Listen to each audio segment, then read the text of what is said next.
I live in London now, but I'm originally from the northeast of England, which is as the crow flies, probably about 260 miles from London, but north towards Scotland, and it's about a 5 hour drive. So I'm always listening to various podcasts, and I know you've had some interesting guests in recent weeks. I was listening quite recently to the one that you had with Miranda Kane as well, which was Yes. quite nice.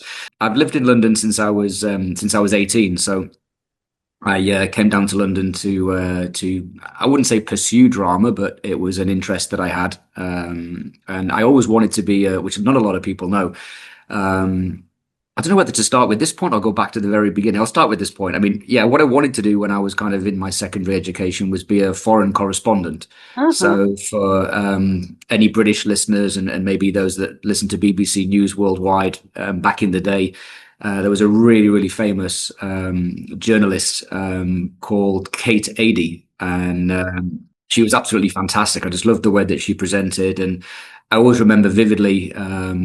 Not for the not for obviously good reasons, but she was dropped in the middle of the desert when the Iraq War broke out, and just the way that she was reporting and being on the front line, and there was just something that about that just the I guess kind of the I don't know whether you want to say the scariness of it or, but the potential that things could go wrong and it's all live and, you're on the front line, as it were. So that's what I was really interested in potentially doing. I did a little bit of racing myself, which again, not a lot of people know. I don't really talk about it so much. I mean, I did all right. I mean, I got a couple of top sixes in BSB on a 125, which was pretty good. But then, I had a really big accident and, kind of fortunate enough kind of segued in with me coming to London to pursue this kind of career on possibly doing something on television. And an opportunity arose with Superbike News, which is an online magazine that's still going now. And Frank Duggan gave me an opportunity to go to Assen in the Netherlands and said, look, would you like to come and do some reports for us? We need someone to do a grid walk. And this is back in the day when, there wasn't such things as Twitter. So our grid walks were radio based. So you're basically doing a radio broadcast for people that can't see the pictures. You're walking down the grid and there's Max Biaggi, so go and talk to Max or go and talk to Carlos Checo or whoever it was. And that was really my introduction into it. But if you kind of go back to sort of when I was just a kid, my dad did a lot of trials and motocross. And as you said, I've got a book that's just come out, which is I can talk a little bit about that and why I eventually decided to do the book. Because again, that was something that I wasn't really convinced about doing until sort of the beginning of this year. But when I was a kid, a lot of people would be quite surprised to know that I was scared of motorbikes. So my father used to do trials and motocross with my uncle, was really actually quite good, and he did the Scottish 6 day trials and all these different great events. But when I was really young, I would run away. So he'd start his motorbike in the garage and the noise, and I'd run upstairs and I'd be crying and hiding under the bed and just, I was a pretty soft kid. So never really liked bikes. And, again, there's a whole bunch of anecdotes of me being a kid and how I eventually got tricked, I guess you could say, by my parents into going to a motorcycle race, which was at a circuit called Oliver's Mount, which is in the north of England. It's like a mini Isle of Man TT. And I'll never forget it. I mean, I won't spoil it if in case anybody wants to buy the book because we're doing it for charity. But I have a vivid memory of throwing a tantrum in the back of the car and realizing very, very quickly that nobody was paying any attention to me whatsoever because mum and dad were kind of sat on the fence, like looking over, watching the races. And I eventually come out. I was only about 5 years old, absolutely distraught and crying and terrified. And dad picks me up and puts me on the fence. And I'm shaking. I can visualize it now. And a racer called James Whittam, who went on to do great things in the British Championship, and obviously won in World Superbike and World Supersport. He's a commentator now as well, and I'm quite fortunate to call him a friend. But he won the race and basically was coming past on the slowdown lap and did this huge big wheelie. And I'd never seen anything like that before, and he started doing this one-handed wheelie and waving at me. Well, I said it was at me, he wasn't. He was just waving at the crowd. But in that moment, something changed, and that was how I actually fell in love with racing. And I was like, "Oh my God, Dad! This guy's waved at me. How cool is that?" And Dad just couldn't believe it because it was literally a 180 from some kid that was terrified to just some kid I couldn't get enough of it, you know. So we went down into the paddock and I met James and got a picture on his bike, and yeah, and then it just went from there. And then got a bike, did a bit of riding, and then yeah, fast forward 20 years, and here I am, as you said, you know, working in a job that, you know, it doesn't feel like a job for me. You know, I don't know what I would do if I didn't do this. I mean, I'm sure I would have been successful in something, but you know, this now is my life. And I think that, I hope that comes across with what I do. You know, everything that I try and do is genuine. It's from the heart. I say things as I see them. And I guess I'm a little bit unconventional in some of the stuff I do, especially in America with the MotoAmerica stuff. But,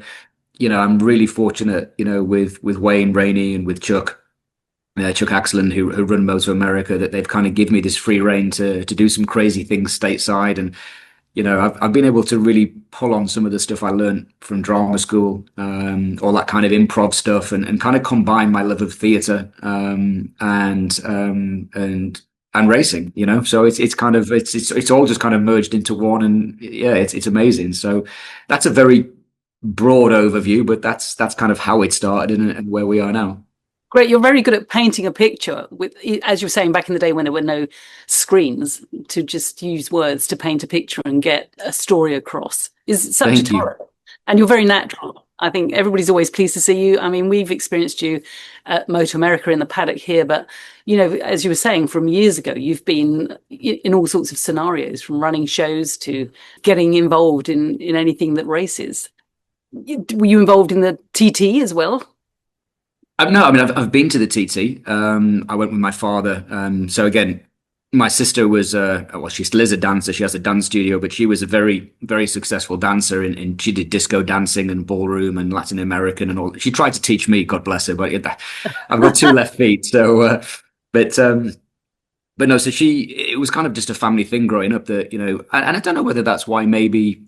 And again, I talk about it in the book when we talk about inclusivity now in motorsport. And, you know, there's a women's world championship. And, you know, I mentioned Miranda earlier about this build, train, race series, which I think it's so important to show people that, you know, motorsport should be accessible for everybody that wants it, you know. And I've certainly found it in my career from being a teenager to, you know, 20 years on to where I am now, that, you know, I've always been made to feel very welcome. And my style of presenting or the crazy or whatever it is, you know, I've always been made to feel welcome, like it's a family. And, you know, I think we're very fortunate in motorsport, certainly in motorcycle racing. And I think the same applies in four wheels. I mean, I've started working a little bit now in Formula One and World Endurance. And again, I think there is that just bigger family, you know, that's involved in motorsport. I think that's important. But I think, you know, back to your point in terms of, you know, being able to merge these two things together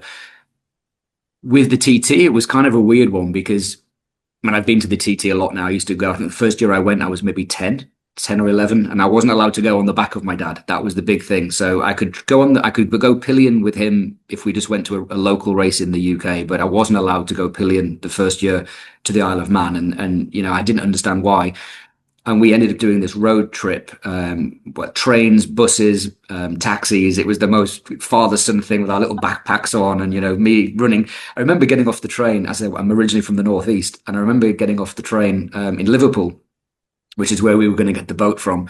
And I'd never seen a boat that big before, you know. I mean, coming from this tiny little village in the Northeast where I still have a house now, and it's, you know, the Victorian Butchers is still there, you know, just with a different name, and the cake shop is still the cake shop, and the duck pond that I fell in as a child when I was disobeying my kids on my BMX is still there, you know. So it's just this tiny little village where there wasn't a lot of traffic, there wasn't a lot of people. I think there's only maybe 5,000 houses in the little village, you know. So to turn up on the train and see this huge big boat, and I just remember sort of walking into the terminal, and again, as a kid, I'd not experienced anything like this, and I remember my dad saying, right, come on, don't forget your tickets, and we start running towards the boat, and we're getting ready to board, and I can't remember the guy. All I do remember, he had one of these really funny little mustaches. I don't know if you've watched The Wizard of Oz, the old version with Judy Garland, but when the guy that not the wizard, but the one that kind of lets them into the the Emerald City, and he's got this big mustache, like this big twirly mustache.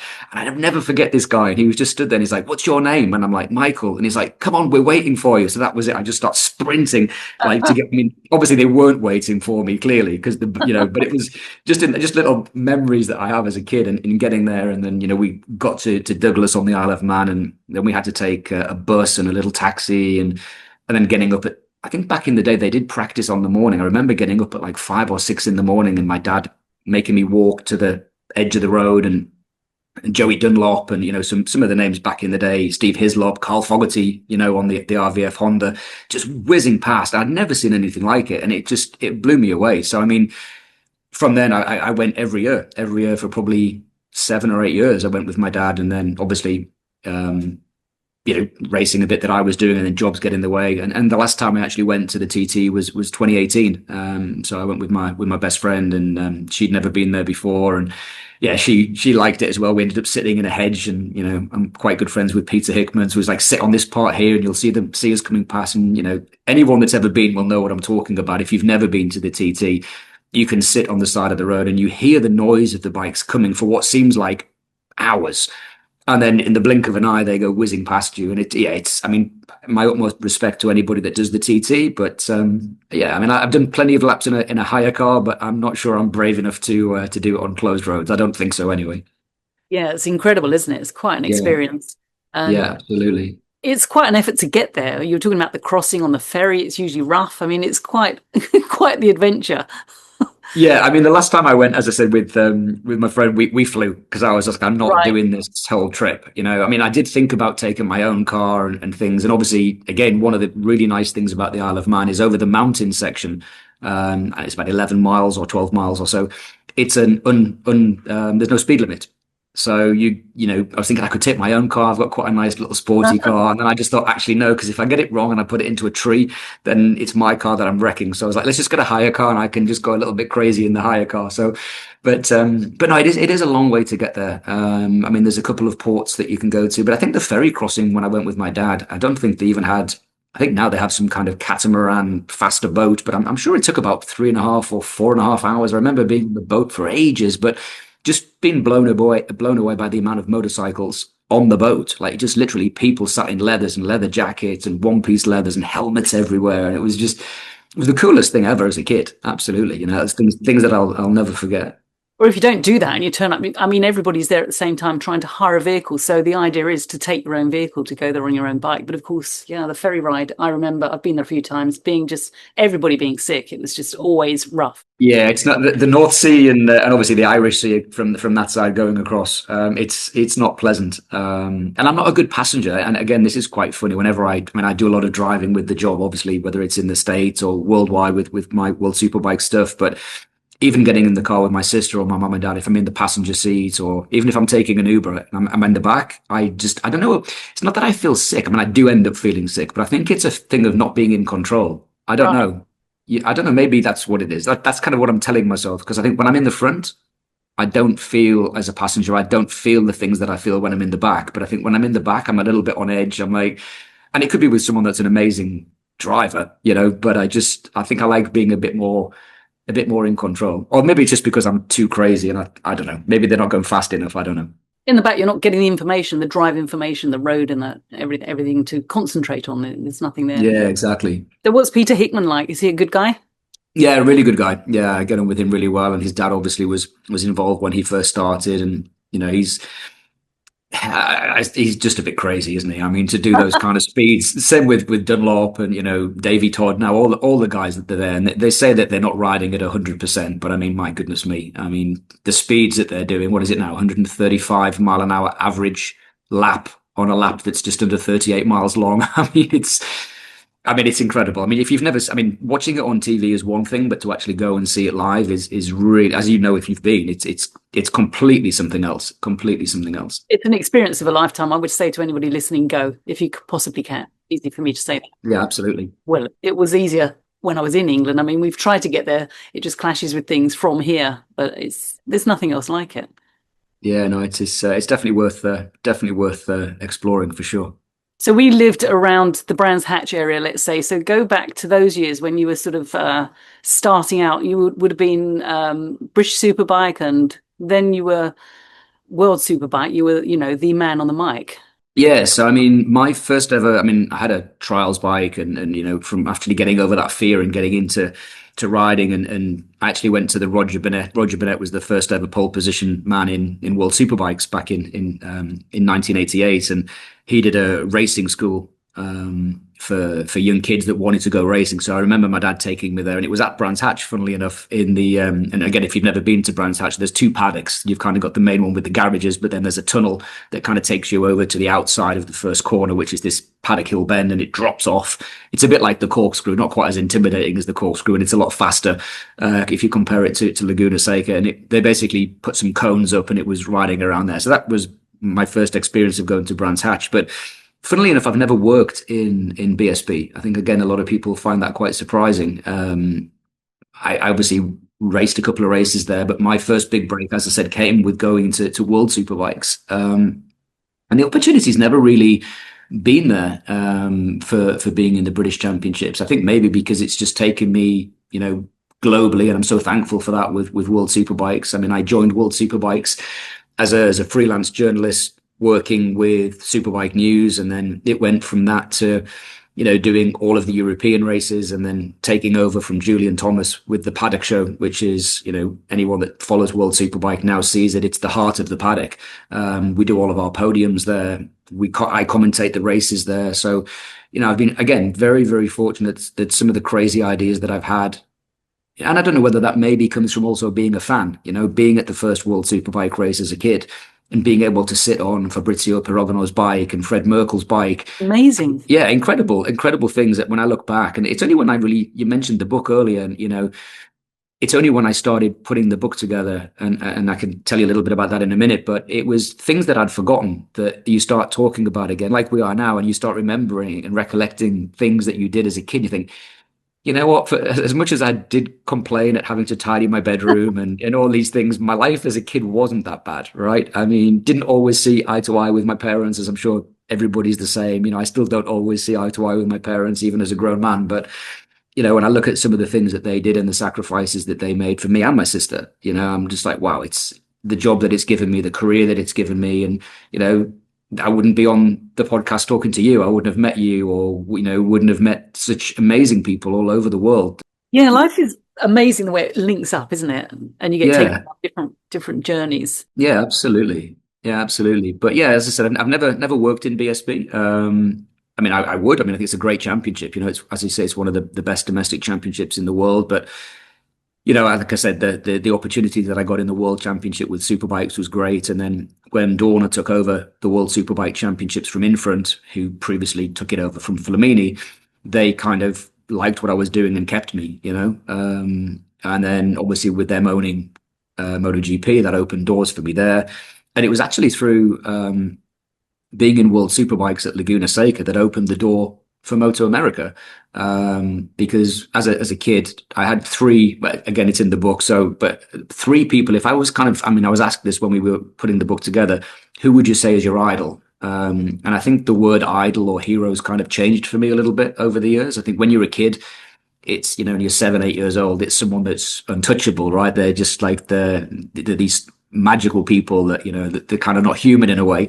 And I think for me, there's only three people that I would put in that. The first one would be my dad, and again, I never really thought about this until we started doing the book, that when I look at what he accomplished as a rider, and not just as a rider, but as a man, and what he's kind of done, and some of the struggles that he had, which again, you take for granted as a kid, and I took for granted as a kid. So it's only when I, from doing the book, that I was like, actually, I would say my dad's probably my hero, not an idol. But, I think if I can be half the man that he is, I mean, he's got his faults, as we all have, and that's, everyone does. And, we don't always see eye to eye, but when I, the way that he would put his family first, and, and go without certain things so that I could go and ride a bike on a Saturday morning, which at the time you don't realize, you just think you're getting taken out in the rain to ride your bike. And then you it's only on reflection 10 years later that you sort of go, well, actually, they never had a holiday for 10 years. Same with my sister. We talked about this a lot, me and my sister, quite recently. And so I think it's, yeah. So I mean, dad for sure is a, I don't want to say idol because I think that's the right word. He's a hero. He's someone that I aspire to be like. And then if I look at it in a sporting context, without any hesitation, my number one idol is Wayne Rainey.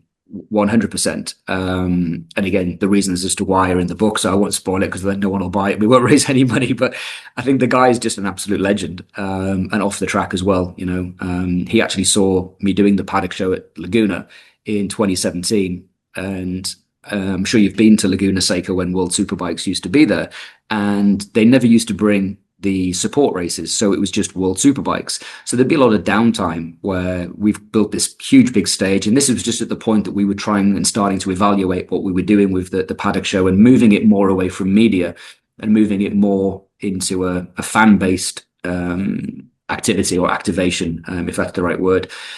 So I spoke with Paul Carruthers from MotoAmerica and said, well, it'd be quite good if we get some of the MotoAmerica riders there and I can do the commentary. And I had to do a lot more work. I was giving myself more work, but I was really kind of not thinking about wanting to work in America at the time, but just kind of thinking, actually, this would be really cool if we can give the American fans, similar to what I'd done in Australia, let's get the Australian Championship involved, but let's not have 3 hours of nothing happening. It's called a show. Let's give them a show, right? And luckily, Paul and the guys from MotoAmerica were very receptive to that. And I got to meet and do an interview with Wayne. And even now, I mean, he messaged me on my birthday. He wrote the foreword for my book, which just blows me away. Some of the things that he wrote about me, it's just like, because I don't see it like that. I just see me as a guy that's living my dream, doing my dream job. And so when you get things, especially from somebody of his caliber, with what he's achieved in the sport, it's a little bit overwhelming, really. So Wayne for sure. And then one guy that I never met, but I would have absolutely loved to have met. And again, I see a lot of things that he does that I try to do with charity work, for example, would be Ayrton Senna, on the Formula One side. And they would be the only three. I mean, yes, there's always riders. People say, oh, but Bayliss, and what about this? And, and I'm like, yeah. But for me, it's kind of weird in a way because I never saw them through the eyes of being a fan. I was introduced to these riders as riders. It's like when you look at the likes of Josh Herrin or Cameron Bobier or the late Nicky Hayden, for example, or Roger, who I now work with. These were riders that, yes, I knew who they were because they were riding, but my first introduction to them was either interviewing them or being involved in some capacity with them. It's a different perspective, which again, only when we started doing the book, I thought, actually, would you say that Troy Bayliss, use him as an example, is a legend? Yeah, absolutely he is. But he was never someone that I was at the side of the track cheering for because I was working with him, if that makes sense. It's a weird one. So yeah, I mean, I don't know, if I didn't do this job and I looked back, you'd probably look and say, well, the likes of Boulaga or Rossi, Marquez. But again, I can admire what they've done, and I think they're fantastic ambassadors for the sport and all the other things that they do. But my introduction to them and getting to know them isn't the way that a fan would, So I don't have the same perspective anymore. But that doesn't mean they're not legends and not fantastic. It's just a different view, I guess. Yes, yeah, I see what you're saying. Did you know Nicky Hayden? Yeah, I did. Yeah, I really, really liked Nicky off the track as well. And yeah, I mean, I was there. Obviously, I commentated on the first Superbike race that he won in Sepang. Wow. And then, unfortunately, literally a few days before he tragically got killed, we were rehearsing. I'm an ambassador for Two Wheels for Life, which is, again, one of the reasons I ended up deciding to do the book. And we were getting ready to do the Donington charity concert. We do this big concert every year at Donington where we get riders singing and dancing, and we get Bautista last year did the Macarena and all this crazy stuff, and we raise a bunch of money for charity. And I remember Nicky, this was in Imola, and he was literally riding past on his scooter on the Saturday night while we were rehearsing, and made some off the comment thing about me being crap and I couldn't hold a tune. And, we were like, just in typical, not in a rude way, just in typical Nicky style. And, he was talking about looking forward to, maybe coming on the stage and singing something and then unfortunately, what happened. And he's sadly no longer with us. But yeah, he was a great guy and a great ambassador for racing. And, I think it's nice now as well when I come to MotoAmerica and you see his legacy still lives on, and there's so many up and coming riders, Sean Dillon Kelly springs to mind, where there's they're kind of going through their career, but trying to emulate what Nicky did. And I'm sure if Nicky had still been with us, I'm sure he would have won more World Superbike races. And I'm sure, I'm not saying he would have stayed with Honda, but I think, his path could have gone in a different way. And I'm just glad that his memory is able to stay alive, and that obviously with Roger as well. I've become really close friends with Roger Hayden. Which is so nice, and I think it's nice as well with MotoAmerica that they also try and keep Nicky's memory alive. I think it's the right thing, and I think if Nicky's looking down, he will be looking down for sure. I think he'll be very proud at where things are going, and we're getting a few more Americans coming across to the World Championship. So it's nice to see. Yeah, he's much hailed and respected, and from what I hear, I didn't meet Nicky Hayden. He had a real zest for everything. Just superb guy. And let's switch over to more about the show you mentioned. So, and let's tell people a little bit about Two Wheels for Life. I don't know if you've been involved in what they actually do. I mean, this is going out to Africa and taking medical supplies to. Yeah, so I've been involved with Two Wheels for Life for more than 15 years. I've been an ambassador for them for 10 years. And in very simple terms, what they do is they're a charity, and they raise money through various activations in motorcycle racing, predominantly in MotoGP, but certainly in the last 5 to 6 years, maybe a little bit longer in World Superbike. And they also activate with other events like the Goodwood Festival of Speed, and so many other events that they do all around the UK. And what they do is the money that they raise, they buy motorcycles, and those motorcycles are given to doctors and medical staff in far-reaching places to deliver healthcare. And that can be anything from tuberculosis injections to HIV medication. And obviously during the pandemic, which everybody suffered with, they were used to deliver vaccines, and not just in Africa. Predominantly it's in Africa, but it's global. It's an amazing charity. I've seen what they do, and I've been quite fortunate within the role I've got in World Superbikes. I mean, I host the annual Day of Champions, so once a year at the British Grand Prix, they get all the riders on stage. There's an auction that goes on. They raise in excess of 250,000 euros in a day. Wow. It was started actually by Randy Mamola. So Randy Mamola and Andrea Coleman, they were the two founders when it was Riders for Health, and then obviously the UK subsidiary became Two Wheels for Life. I see. Yeah, so that's where it started. So it was Randy Mamola, obviously the legend, Randy Mamola, and they've raised millions, tens of hundreds of millions over the years. And yeah, they've been quite open to my crazy ideas. And with World Superbike, they said, "Do you think we could do something now that you're running the Paddock Show and we're doing this big thing in the fan zone?" And I said, "Well, yeah, but I don't want to do what we do in MotoGP. I don't want to copy what we do in MotoGP because, I commentate all the races live on a stage. So, for example, in MotoAmerica, I'll do my crazy Mike on the mic segments, which are all, freestyle, and that's all great. But then the commentary aspect is done in a commentary box, right? I still go into a conventional commentary box. And if I do a grid walk, it's a grid walk. In World Superbike, I do everything on the stage. So my commentary box is live on a stage and sometimes in front of 2,000 people. So there is nowhere to hide. So it's really cool because you never know what you're going to get. Obviously, I don't know what's going to happen in a race anyway. And also for me, it's a bit of an adrenaline rush because you don't know what's going to happen, but you also don't have the luxury of a TV director in your ear saying, "And we're going to go to break in 3, 2, 1," or whatever, or hold because we're going to go to no help. You're completely on your own, which when I first suggested doing that, everybody thought I was crazy. And, now I look at it and it's cool. It's amazing. I absolutely love it. And, they agreed to allow me to do something different. So my first suggestion was let's do something in the fan zone that involves the crowd, but let's still do the auction because of course people want to be able to buy, riders' helmets and leathers and boots. And, we want to raise as much money as we can, but not everybody go into these events, even at MotoGP, has deep pockets, right? And I would always try and put myself in the shoes of I don't want to say the average fan, but you know what I'm trying to say. Not everybody. Family people, they've already got a lot of. Yeah, the family people, just the regular Joe Bloggs who's going to turn up with his, husband and wife, a couple of kids. They don't have £300 to go and bid on something, even if the kid wants it, right? So we need to I feel that we need to cater to the whole audience, to everybody that's there. And that's why I'm kind of the way I am a little bit in MotoAmerica as well, trying to make sure that we are giving the spotlight to some of the younger and upcoming riders that no one's heard of, right? Because without those riders, there is no grid. Without the grid, there is no racing. So I think for me, it all goes hand in hand. And yeah, we do this concert now, which is now turned into WorldSBK's Got Talent.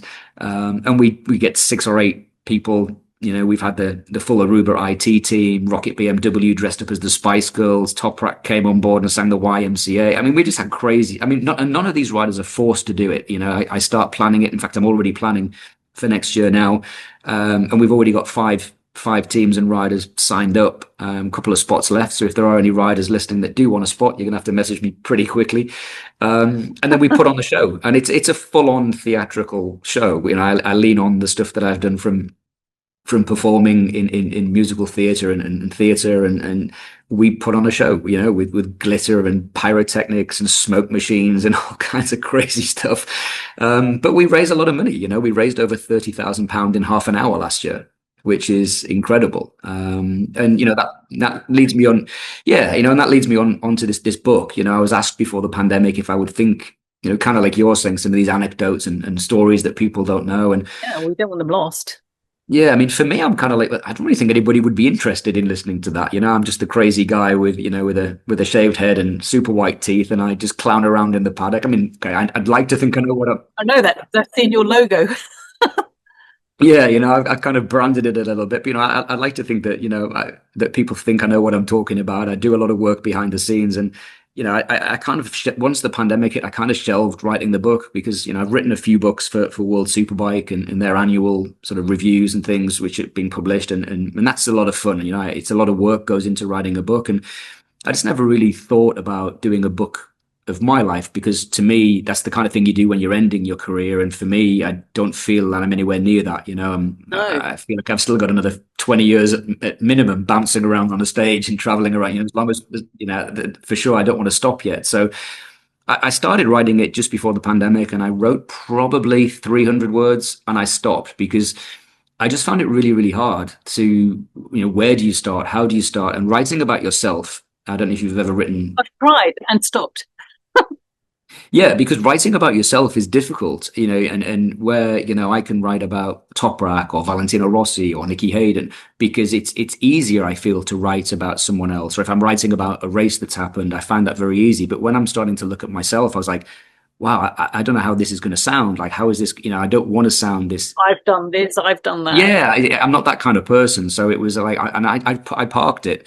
And then once the pandemic finished and we got back going again, and it was the people at Two Wheels for Life, and they're like, you should put this in a book. You should put this in a book. And I'm like, I don't know. And anyway, long story short, at the beginning of the year, I reached out to a really good friend of mine called Catherine, who works on a magazine called Vroom Magazine, and they cover everything from MotoAmerica to BSB to IndyCar to Formula One to MotoGP, everything.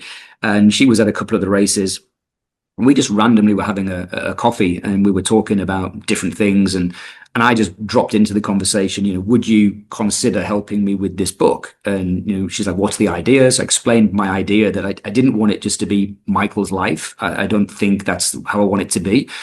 But I wanted to explore, some childhood stories, how I got into racing, but then explore the evolution of racing involving, the fans and the charity work and things I'd like to do in the future, and, things that annoy me, or that I wanted to do something specific around inclusivity, because again, being in the World Championship, when they announced the Women's World Championship, there was a lot of negativity.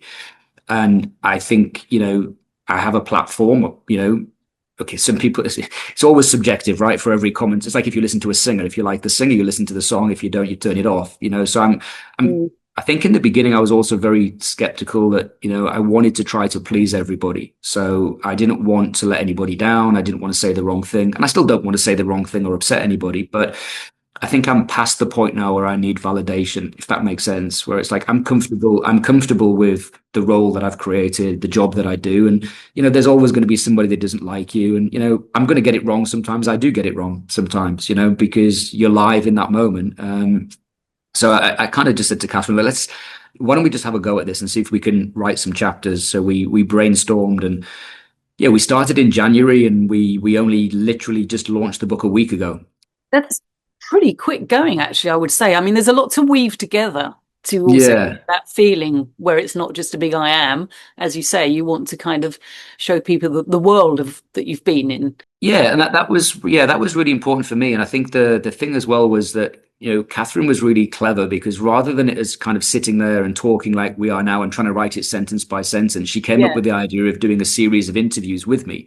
So we ended up doing just under 27 hours worth of me just talking and interviews, and she would just throw questions and I would just talk, and that talking about growing up with my sister and random things, like forgetting that for example, we played the Winter Olympics, and I suggested when she was 7, let's play the bobsleigh, and she's like, what's the bobsleigh? So I put her head first in a sleeping bag and threw her down the stairs. Right? I mean, there's so many stories like this. I mean, if anybody from Child Protection's reading it, I'm never going to be allowed to have kids, but It'd only be worse if you'd done Eddie the Eagle for her. yeah, I mean, so but just lots of little silly little stories, and then getting into the races, and and even things that we've done in World Superbike. There's a whole chapter in the book about you had to be there, and I remember in MotoAmerica, one of the fans dressing up as a cow and chasing me through the paddock, and there's me doing this interview at the Ridge with a cow, and then Loris Baz signing my head, with a pen, and Melissa Paris having to use brake cleaner to get it off. There's just so many stupid things. Food fights in Qatar, like randomly in the middle of the desert, me and Michael van der Mark having a food fight. Just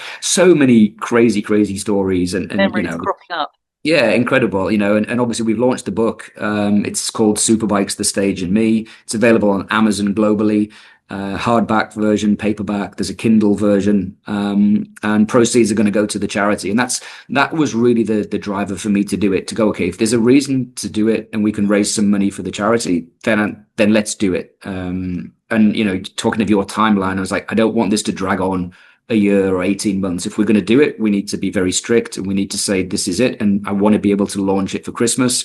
And I have to say, I've been quite overwhelmed by the response from the book. We've sold over 400 copies in a week. I thought we'd sell 10. Wow. Yeah, it's incredible. So we've already raised almost over £1,000 for charity, and I know obviously people are still talking about it. We haven't really done any big promotion, just my little social media stuff. So yeah, to anyone that's bought the book, thank you. There's some reviews now coming up on Amazon, which again is quite nice. And like I said at the beginning, when you read some of the things that Wayne Rainey says, and it's quite humbling really, because like I said, I'm just this regular guy from the northeast of the UK, and I do a job that I enjoy and I absolutely love, and I'm not doing it to be famous or anything like that. I'm doing it because I enjoy it, and like I've always said to my parents, like my mum was just saying to me last week, she's like, you need to slow down, like you're getting older, like slow down. And I'm like, when I'm not enjoying it, I'll slow down. Well, you're nicely humble. I mean, you are now one of those people who are up there being, getting up towards the idol situation, to be honest. Oh, I don't know about that. I mean, I think, I know you won't like that. No, I mean, for me, like there's stories in the book as well about my childhood and being bullied, and and that's one of the reasons as well when I see some of the kids that come into racing, and it shouldn't be an elitist sport. I didn't come from a wealthy family. My dad was a welder, my mum was a hairdresser. So everything that I've got is because I've worked for it. And last week, funnily enough, I was back up north, and I went in to do a talk with some children that were aged between 10 and 15. And these were young kids that had been excluded from mainstream school because they were a little bit unruly, and they weren't sticking in, and maybe they'd got into some fights, or or maybe they had some difficulties in their home life or whatever. And the school asked me to go in, and I spent 3 hours with these different groups of kids. And it was just so rewarding to actually be able to give a little bit back and go, I didn't always like school. So when you're talking to these kids, and it's like, hey, what do you like about school? And it's nothing, and they're swearing. I'm like, my goodness me, they're 10 years old and they're swearing more than somebody in a pub. This is crazy. But when you actually talk to them and then you get them engaged, I showed them lots of videos of, bikes crashing. And then we did I don't know if you ever saw the Red Bull race where they had the Formula One car, the MotoGP bike. I think it was a rally car, and they all did this big long drag race, but actually just trying to get them engaged on their level to say, like, who do you think's going to win? Why do you think's going to win? And, what jobs could be involved in motorsport, and they're all coming up with these different ideas. And then you start showing them, hey, you could be a chef, you could be a lawyer, you could be this, you could be a truck driver. And just seeing their little brains going, oh, actually, and then kind of saying, look, I didn't always like school. I was sometimes in trouble, but if you stick in, if you can, like I lived just down the road from where you are now. Just get through school. Yeah, just stick in. And it was nice, just to give back. And, like I said, I'm not doing it to be famous. If I did, I would have stayed in drama school and tried to be an actor. For me, I love racing. And I'm thankful that, I'm able to string a couple of words together and to commentate and to retain information and statistics. And that's good, because I'm crap at everything else. I can't even change a fuse I can't change a fuse. I can't put a picture on the wall. So, this is what I'm good at. And, and that's good enough for me. I'm pleased to hear about some things that you're crap at, because you do have an amazing propensity to just gather information, because you must constantly be looking out for new races and what's happening, what's coming up, and then also to regurgitate it in a fashion that we can all understand. As you say, facts and figures, that is incredible.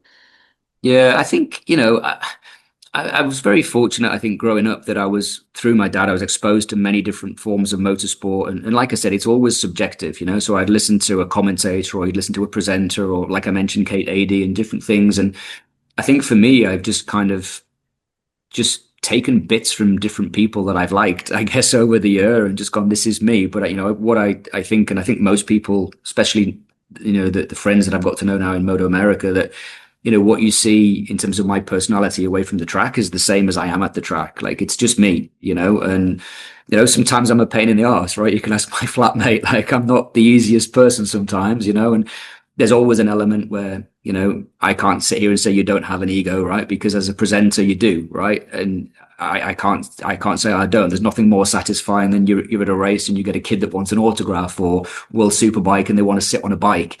And I'm like, yeah, sit on the bike. Don't worry about the security guy. Go on, get your picture, because I was that kid. So I think, yeah, like I said, if I can inspire just one kid to follow their dreams and be the best version of themselves, then that's great. And if not, then I'll have had a great career when I decide to stop. But I think a lot of people don't realize the amount of work that goes in. I just come back from Qatar and for the Formula One race, and again, four wheels is not my main thing. But again, the week before I went, even on the plane going there, I watched back the last two Grand Prix from the previous 2 years. Just, even at home before I go to a race, I have statistics. I'm watching races back, looking at things, just because I want to be informative. And sometimes you do all that preparation and it goes out the window because there's a great big crash at turn one and the three people you were going to talk about are on the floor. So then you have to just, say what you see. But, I do think it's important to educate the fans, if that's the right term, so that they understand, So it's a little bit different in MotoAmerica because it's all television based. But when you're live on a stage with, it can be 50 people, it can be 500 people, 1,000 people. They're seeing what I'm seeing, but they're also seeing live timing. They're also, they're in that arena, if that's the right term, where they can feel the atmosphere. So for me, it's about making them feel part of the show. And I still try to do that in MotoAmerica with the mic on the mic. That was my whole point of suggesting it in the first place, was to be, without the fans, we don't have a championship. Without the little kids, then in 20 years' time, when my dad is not able to travel anymore and people in their 40s, 50s stop coming, where's the next generation of fans? It all stops. So you have to get them involved and they have to feel part of it. And I think if people feel part of something, then they're more inclined to follow it. And that could be in many different ways, right? It doesn't mean that they have to race. They could do many different things or just be lifelong fans, they don't have to do a job in the sport, but I think it's a cool sport and I think it's underrated. And I don't think people realize, like we touched on at the beginning, that family that you get within motorsport. That's certainly how I feel. I think probably 95% of my friends are within the motorsport world. I think there's probably count on one hand the number of friends I still have from school that I might speak to 2 or 3 times a year if I'm lucky. Everybody that I speak to is either from motorsport or from theatre. That's just how it is. Just the life you're involved in. Yeah. I mean, the mic on the mic spot is fantastic. It's real on the ground and it's live. I mean, it's just Yeah, I do like the live stuff, and that again, that just started out as again just being a bit of a let's fill for 15 minutes, and then the more and more we did, and I think people like the crazy style, and in the beginning, everybody would run away. They'd see me coming, and they'd go left, and they'd all run off. I'm like, oh, this is not going in. You're very good at that because I try to run away. You did, but you didn't get very far, did you? It's easier now because they've actually given me wireless microphones. So when we used to have the big pack, it weighed about 5 or 6 kilos. So you'd be trying to like run through the paddock, and it's fine for the first 5 minutes, and then after about half an hour, you're thinking, God, I'm not as fit as I thought I was. But yeah, no, it's great fun. I love it. I love it. I like the MotoAmerica paddocks because they are so accessible. And we've spoken to several guests, as you say, you've heard, and we are all about perpetuating the world of motorcycling. And it just lets people know, even in that paddock arena, the amount of jobs that, as you're saying, that are available. You can be logistics, you can be a chef, there are so many arenas or areas that you can go into for a career, which I don't think the careers classes at school did anything for me either. I kind of like you have slipped into things and ended up doing things that I like doing and getting paid for it. And that can happen. I think the younger Yeah. generation need to know they can be involved in many ways, not just be racers. Yeah, and I think even me growing up, watching dad, and dad did a bit of riding, and that's great, but you never really thought, oh, so someone has to drive the truck, and someone has to bring the hospitality here, and then actually who's going to serve the food? And, so even that's just three jobs there. But even with MotoAmerica, behind the scenes to organize the podium, well, there's someone that's managing that, then it sounds really stupid, but you've got the trophies and the medals and all of that. Well, who's organizing that? That has to be all done. And then you've got all the other stuff from the medical side and the insurance side. And that's before you even start thinking now you've got all the tire people that turn up, so that all has to be driven. And then who's actually making sure that there's the right amount of tires, and then who's changing the tires, and on and on and on and on and on, And I think as a kid, I never realized how many jobs there could be in motorsport. Certainly, when someone said, oh, but there could be a lawyer. I'm like, why would you have a lawyer in motorsport? Now I fully understand it, because you can have rider managers and they need lawyers, but the whole spectrum of whatever your qualifications or whatever whatever you're leaning towards that you want to maybe do as a vocation, it's all accessible in motorsport. Yeah, it's another world within a world. Yeah. Yeah, absolutely. Do you want to talk about your sister? I mean, you raise money for cancer organizations as well. Yeah. Oh God, now you're going to get me all emotional. Yeah, no. So I mean, yeah, she's great. I just saw her last week. So as I said, she's a dance teacher, and she's actually just battling at the moment through her own cancer journey. Yeah, I read about that. Yeah, so it's a little bit tough because obviously she's got kids that are grown up a little bit now, but it's still not easy. So yeah, she was in remission, and unfortunately it came back and spread. So yeah, she's going through some intensive treatments right now. But I think one of the biggest things that I find with my sister, she's very resilient. And again, Donington this year with the charity, she hadn't performed, as I said, she did ballroom in Latin America, and she was European champion. She was a fantastic choreographer. And obviously you have kids, and then your career changes, and she still teaches now, but she hadn't competed or actually performed publicly for, I want to say 15, 20 years. And when she, try not to get emotional, but when she got re-diagnosed with cancer earlier in the year, and she said, and I'll never forget what she said. She said, "Oh, one thing I want to do before I can't is I want to perform with you." Because obviously she saw me doing stuff as a teenager in London and stuff, and then obviously with racing, there's never been an opportunity to do anything together because you can't exactly do a ballroom routine on the stage. It doesn't really fit, Right. So it just and I just started thinking at that time, and obviously she's done various charity events for cancer research, and I've hosted those and done what I can for that. And I just had this crazy idea, sort of saying, well, why don't we create a dance troupe, and why doesn't the dance troupe open the show at Donington, and you teach me the routine, and I'll dance the routine with you.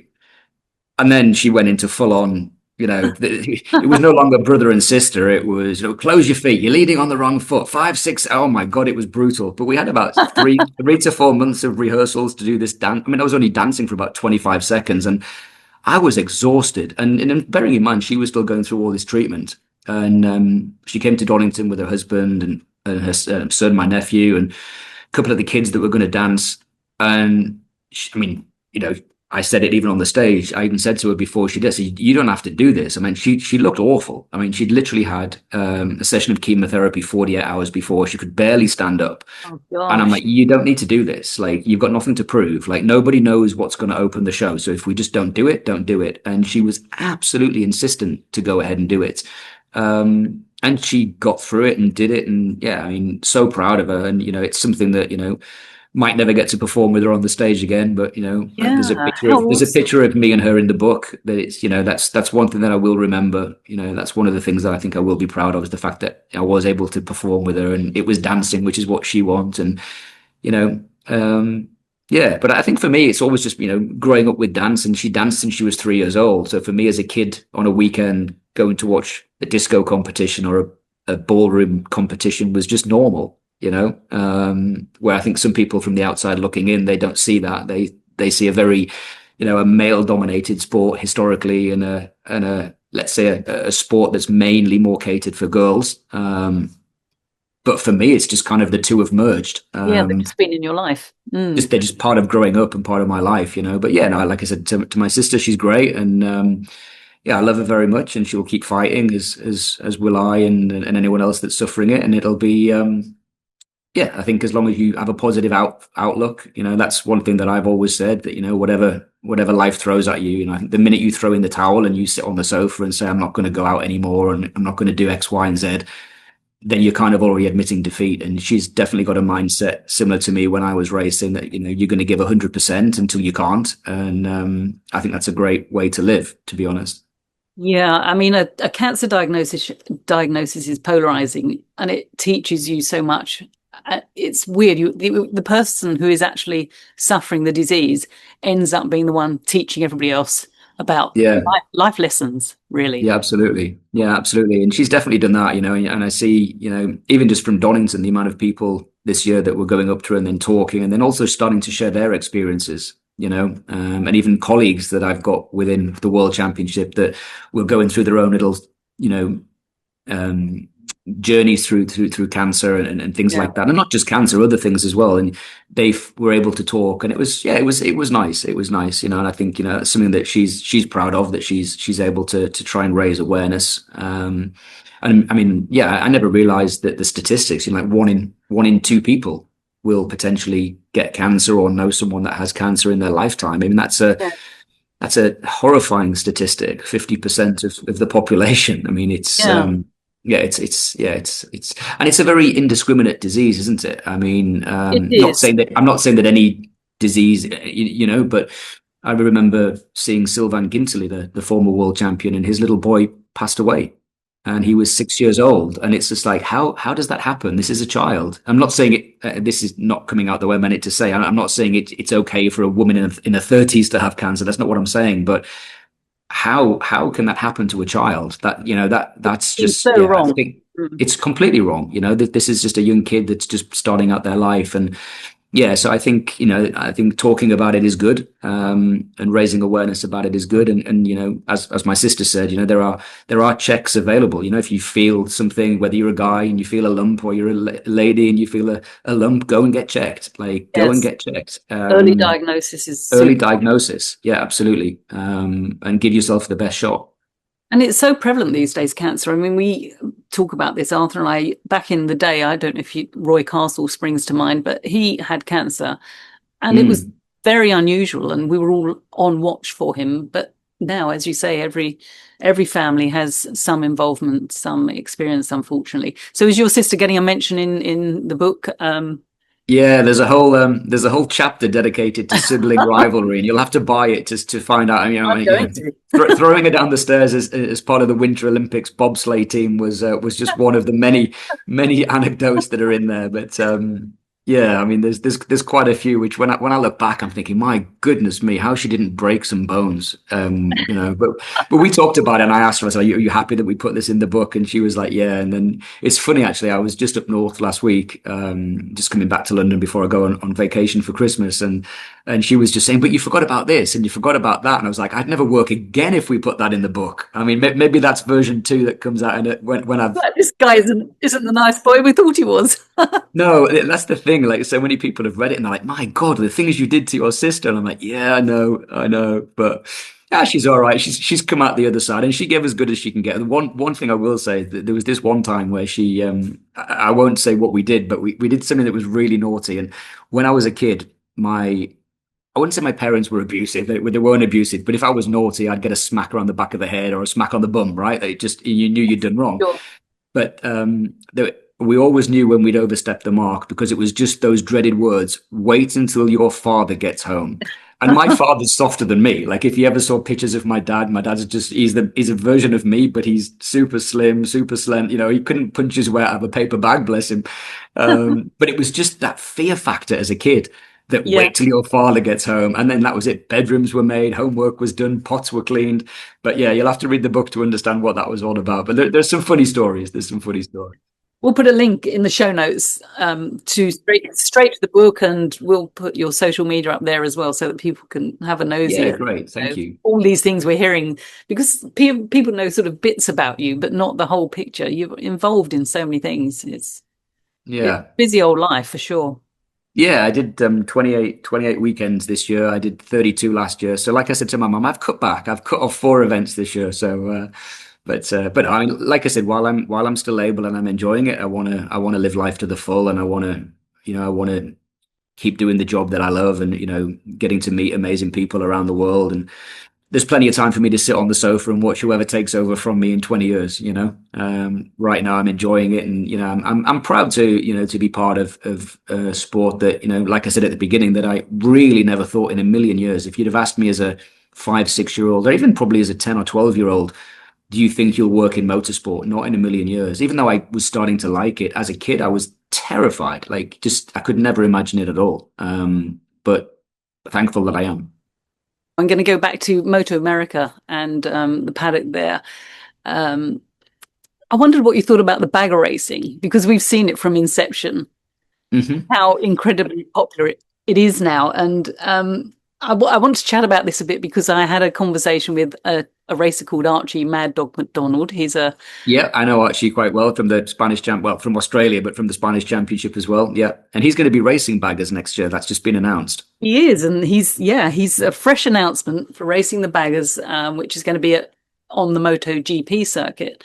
Yeah, and he is there in Australia from a little town, going, is the bagger racing really big? Have I done the right thing signing this contract? So I wonder what your opinion. Yeah, I mean, it's a funny one, because when it was first announced, the first sort of demonstration race, if we can call it that, was at Laguna Seca. And I remember them talking about, you're going to have to commentate on the baggers. And I'm like, what the bloody hell's a bagger? I'd never really even knew, because, okay, I know what they are, but we don't really have those kind of bikes in the UK. Right, it's many sports bikes, or you get some naked bikes, but not like the big Indians or the Harley Davidsons. And when they first sent me the pictures of the bikes, I was like, really? Like, I'll be honest, I wasn't. I was like, nah. I mean, I'll do it because you're paying me to do it, and that's fine. But I just, I'm not up for this. And when we first went to Laguna and we watched the first sort of demonstration race, I was like, oh, actually, they're quite quick, but obviously very heavy, very different kind of racing. And then,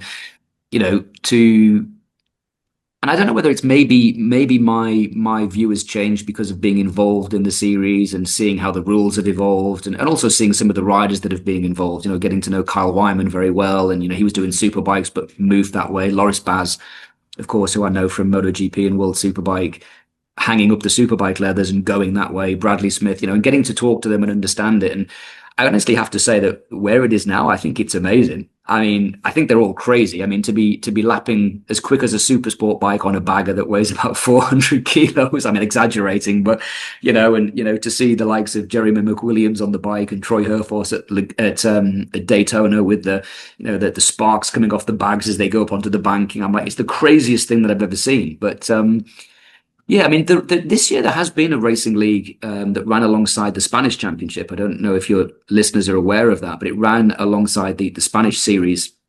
It was called the European Bagger League. And it had about 15, 16 regular entries. And it was actually run and promoted by former Ducati star Ruben Zaus, who was teammates with James Toseland, and obviously has won races in Superbike and Supersport, but and obviously he raced in Grand Prix as well. So it is becoming more popular. I'm very interested to see the full entry list when it comes out. I think the fact that Archie's on the list, I think, is great because he's a young kid that's can clearly ride a motorcycle. He's been very, very fast this year. He's been fast in previous years, but certainly this year in Europe, in the Stock 600 Championship category, and has been on the podium and winning races and winning races in Australia. So I don't even think he's 20 years old yet. I think he's 18 or 19. Yeah, 19. So he's got a whole great career ahead of him. And it's a way. The other way to look at it is that it also puts him into the MotoGP paddock, right? It's like when they talked about the electric bike racing, and again, I wasn't a fan of the electric bike racing because you didn't hear the bikes and the noise, but again, it made some good racing. So yeah, I think if he goes into it along with any young rider with an open mind and races it and promotes it in the way that I'm sure he will, and just enjoy the experience, you never know what doors that could open up. I mean, will it take off and will we have grids of 30, 35 bikes in the future? I don't know. I would probably say not. But if you've got a grid of 20, 24 bikes and you've got riders from all over the world and it's something a bit different, then why not? Yeah, I mean, I'm open to it. I think it's good. It's certainly not a bad thing, right? I mean, it's a new form of racing, and it's going to introduce some new names to the world paddock. And yeah, I mean, it doesn't surprise me really because obviously Liberty now are involved as well, aren't they? It's an American company, so it does kind of make sense. It does kind of make sense. Yes, I mean, Archie McDonald, I think, is for sure somebody to look out for, but. Arthur and I love watching any racing, and I think it's just going to be a bonus for people who are going to MotoGP to see these. Yeah, I want to say more realistic bikes being raced. It's a bike you can relate to as a rider on the road. Yeah, absolutely. They're bikes that you can ride, and I think that's the attraction of MotoAmerica as well, or World Superbikes. These are bikes that you can go down to your dealer and buy and go and race them. So yeah, no, I think it's going to be good. Excellent. So thanks so much for sparing time and chatting with us. You're so informative, and do write another book. Once we've got through this one, we want to go back in 20 years' time and see what you've been doing. Chapter 2. No, it's been great. Thank you so much for having me on the show. And yeah, hopefully I didn't send your listeners to sleep. And yeah, I'll look forward to seeing you trackside next year. Yeah, definitely. We'll catch you there. Ta-ta then. All right. Thank you. Bye now.